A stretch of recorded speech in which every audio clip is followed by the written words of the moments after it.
अस्सलाम वालेकुम नाजरीन, सईद बलोच एक नई वीडियो के साथ आपकी खिदमत में हाजिर है। नाजरीन, आज सुप्रीम कोर्ट ऑफ पाकिस्तान में फैज़ाबाद धरना नज़रसानी केस की समाअत थी। मुख्तलिफ दरख्वास्त गुजारों की जानिब से अपनी नज़रसानी दरख्वास्तें वापस लेने का फ़ैसला किया गया है। चीफ जस्टिस ऑफ पाकिस्तान की जानिब से तमाम फ़रीक़ैन को 27 अक्टूबर यानी कि आइंदा माह 27 अक्टूबर को तहरीरी जवाबात जमा कराने की हिदायत की है,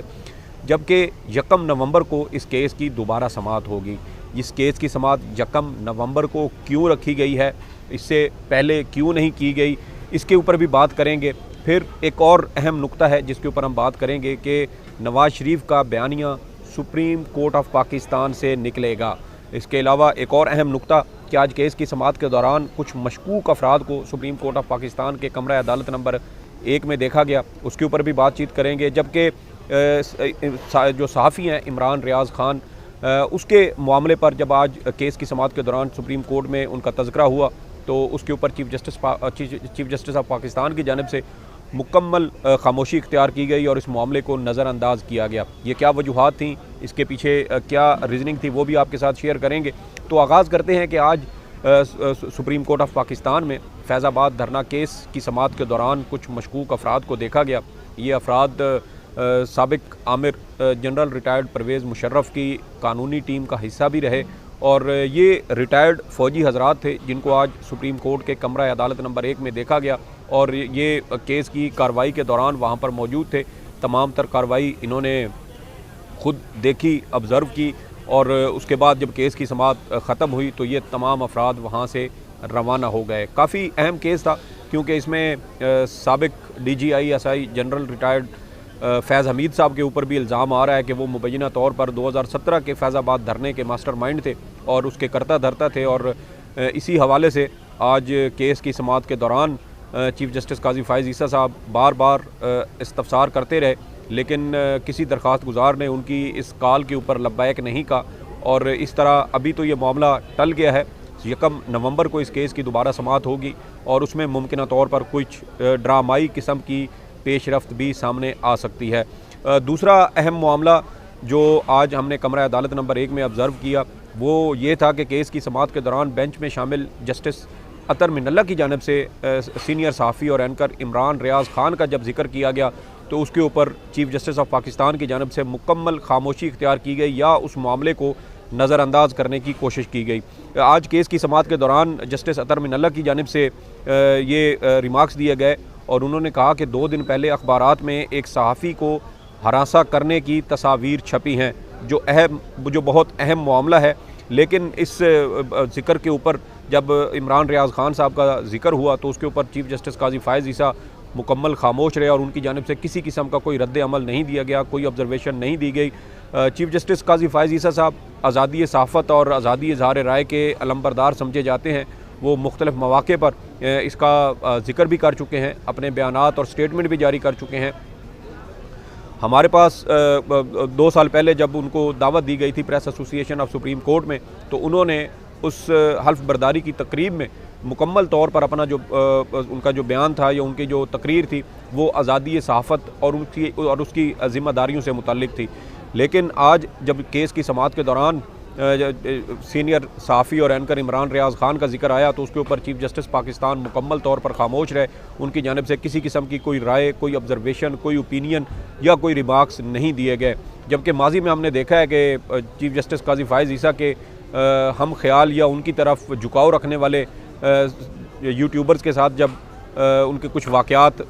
पेश है तो उसके ऊपर चीफ जस्टिस काजी फ़ाइज़ ईसा साहब की जानिब से उनके घर भी वो गए, उनकी अयादत भी की, उनका हाल अहवाल भी पूछा। लेकिन जब मामला इमरान रियाज़ खान के ऊपर आया तो उसके ऊपर चीफ जस्टिस काजी फ़ाइज़ ईसा साहब मुकम्मल तौर पर खामोश थे। वो चाहते तो सहाफ़ियों के मामले का आज नोटिस ले सकते थे, केस की समाअत के दौरान इसके ऊपर आज खुद नोटिस हो सकता था, लेकिन वो खामोश रहे। गुज़श्ता साल अरशद शरीफ को कीनिया में कत्ल किया गया, लेकिन उसके बाद भी उनकी जानिब से कोई ख़त नहीं लिखा गया। चीफ जस्टिस से कोई मुतालबा नहीं किया गया कि सहाफ़ी मुल्क के अंदर उनको संगीन किस्म के हालात का सामना है, इसके ऊपर आज खुद नोटिस होना चाहिए और सहाफ़ियों के तहफ़्फ़ुज़ के लिए सुप्रीम कोर्ट को इक़दाम करने चाहिए। लेकिन उनकी जानिब से कोई जो ऑब्ज़रवेशंस हैं या रिमार्क्स हैं वो सामने नहीं आए। उनकी जानिब से आज तक कोई ख़त भी सामने नहीं आया और सबसे बढ़कर कि जब वो पीटीआई की हुकूमत थी तो काजी साहब अपनी अदालत में सहाफ़ियों से सर्वे करवाया करते थे और उनसे कहा करते थे कि आप बताएं कि क्या इस वक्त मुल्क में मीडिया आज़ाद है। उन्होंने सहाफ़ियों से कहा था कि आप लोग अपने हाथ उठाकर इस बात का जवाब दें, जिस पर सहाफ़ियों की अक्सरियत की जानिब से उस वक्त हाथ उठाए गए और कहा गया कि पाकिस्तान में मीडिया आज़ाद नहीं है। लेकिन अब काजी साहब मुकम्मल तौर पर खामोश हैं, इसके ऊपर कोई बात नहीं करते। उनको हर तरफ मीडिया की आज़ादी और आज़ादी इज़हार राय नज़र आता है और पीटीआई के दौर में शायद कुछ ऐसी पाबंदियाँ थी जिसके ऊपर काजी साहब अपनी राय देना या अपना बयान जारी करना इंतहाई ज़रूरी समझते थे। लेकिन अब उनकी जानिब से मुकम्मल खामोशी इख्तियार की गई है और इस खामोशी को क्या समझा जाए, क्योंकि पाकिस्तान मुस्लिम लीग नून इमरान रियाज़ ख़ान को सहाफ़ी नहीं समझती और चीफ़ जस्टिस साहब के जो हैं वो इमरान रियाज़ ख़ान और दीगर सहाफ़ियों के साथ जो उनको हरासा किया जा रहा है, उनको गिरफ़्तार किया जाता है, लापता कर दिया जाता है। 4.5 माह के बाद इमरान रियाज़ ख़ान रिहा हुए और उनको दौरान हिरासत कहा जा रहा है कि शदीद तशद्दुद का निशाना बनाया गया, जिसकी वजह से वो अभी तक बोल भी नहीं सकते। उनके कंधे अगर आप देखें तो वो भी अंदर की तरफ मुड़े हुए झुके हुए हैं और ये इस बात की अलामत हो सकती है कि दौरान हिरासत उन पर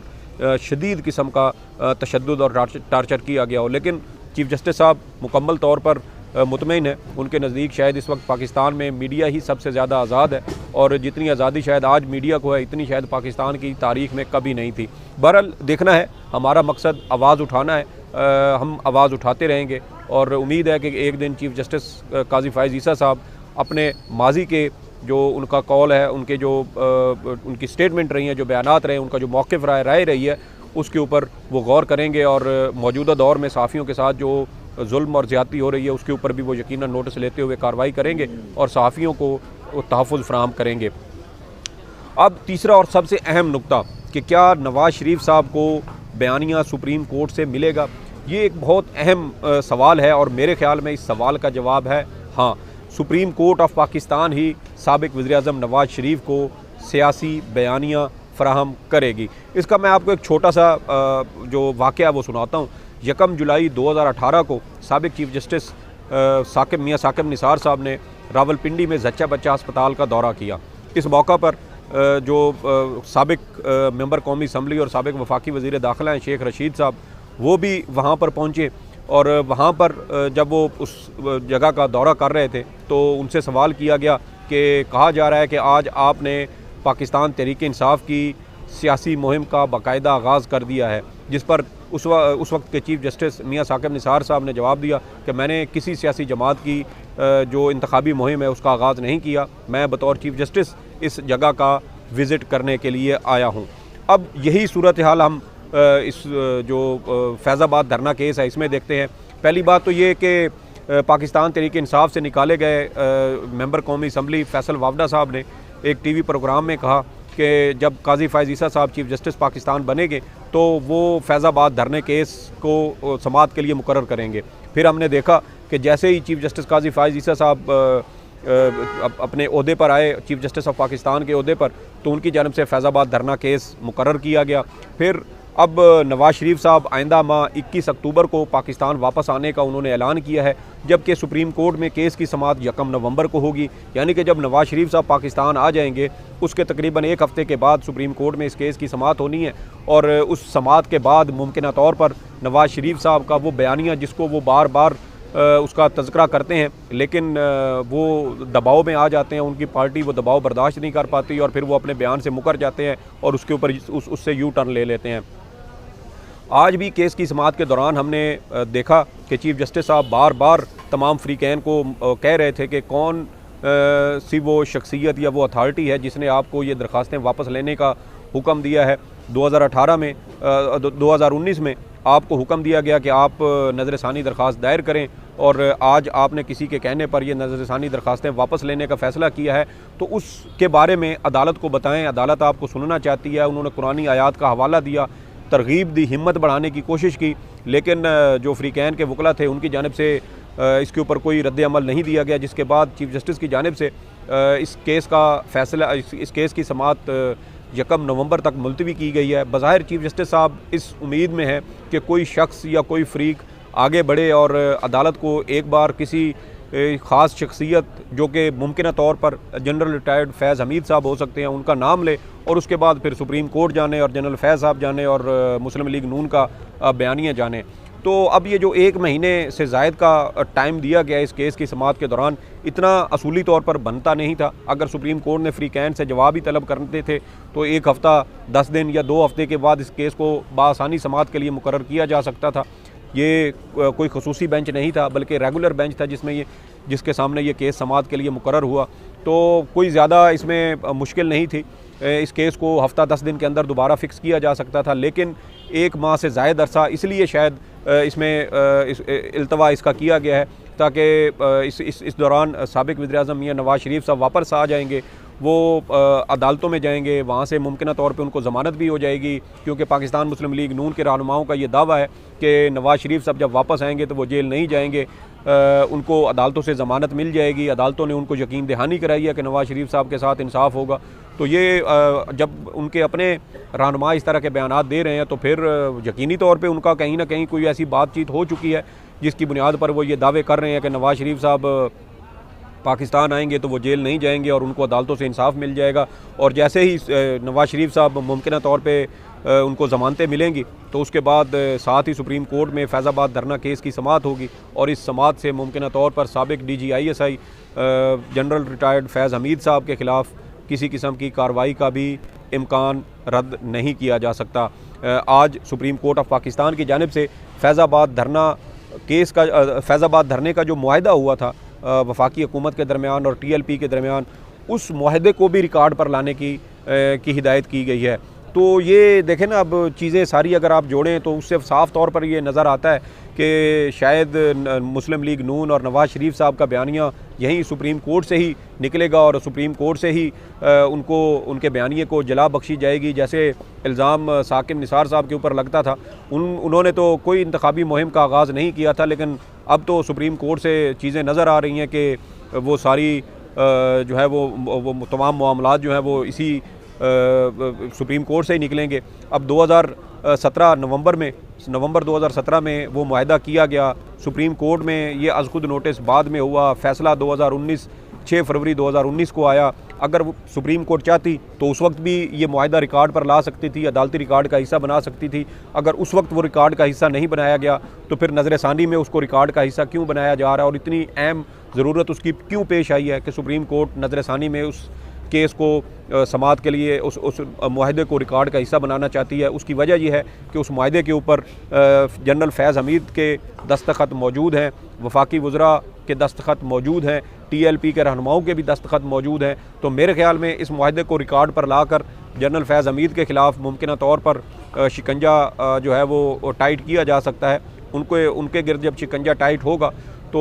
मुमकिन तो फिर उसका अल्टीमेट नतीजा तो यही निकलेगा कि जो मुस्लिम लीग नून कहती है कि फैज़ाबाद धरना केस और उनके साथ जितनी भी ज़्यादतियाँ हुई उसके मास्टरमाइंड जनरल फैज़ हमीद साहब थे। तो देखना ये है कि अब सुप्रीम कोर्ट में जब 1 नवंबर को इस केस की समाअत होगी तो उसके ऊपर फिर इसका क्या रद्द अमल आता है और क्या अपडेट्स आती हैं, क्या डेवलपमेंट होती है, वो भी आपके साथ शेयर करेंगे। बहुत लंबा टाइम है, तकरीबन 1.25 माह बनता है और आज हमने जो चीफ़ जस्टिस साहब का रवैया देखा उससे बज़ाहिर यही नज़र आता है कि वो किसी एक शख्स की या किसी एक फ़रीक के इंतज़ार में है कि कोई सामने आए और एक बार सिर्फ निशानदेही कर दे और उसके बाद सुप्रीम कोर्ट जाने, फैज़ाबाद धरना केस का मुआहदा जाने और उस मुआहदे के ऊपर जिन लोगों के दस्तखत हैं फिर वो दस्तखत जाने और फिर यकीनन मुस्लिम लीग नून को सुप्रीम कोर्ट से ही आम इंतखाबात के लिए बयानिया मैसर आ सकेगा। ये आज की कुछ तफसीलात थी, कुछ बातें थी जो आपके साथ शेयर करनी थी। इस हवाले से आपकी जो भी फ़ीडबैक हो, राय हो, वो कमेंट सेक्शन में ज़रूर दीजिएगा। सईद बलोच को इजाज़त दें। अल्लाह हाफ़िज़।